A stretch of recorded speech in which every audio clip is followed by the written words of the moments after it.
So this is how it looks like after it was installed with the base plate and the stand. Of course, that's not how it was taken out from the box. And now, let me take you through the unboxing process. Friends since 1995. Growing up, same street, you, me, my ride or die. All the years they would grow us apart, yeah. Moved the world. The whole process didn't take too long before it was ready to put on my desk. Can we play a rewind?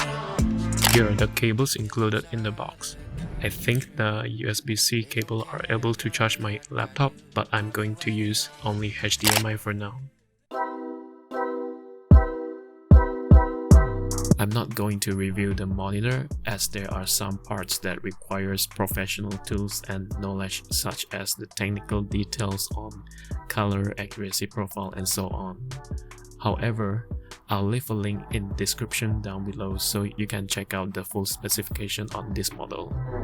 I'm only using this monitor for a short period of time, primarily for my design work.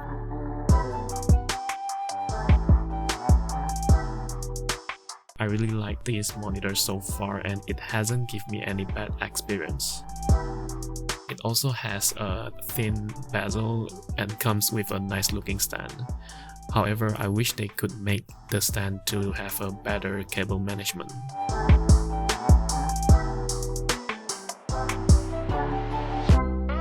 Okay, before I ended getting my current monitor, I also did some research on other brands like the BenQ PD series, Dell UltraSharp series, Asus ProArt series. I would recommend you to check them out as well if you're looking for a color accurate monitor. For those of you who have any experience on any other color accurate monitor, please feel free to share it in the comment section below so everyone can discuss and learn from each other.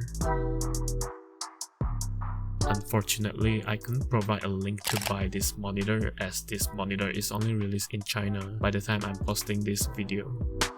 You might have to wait until a global version is released.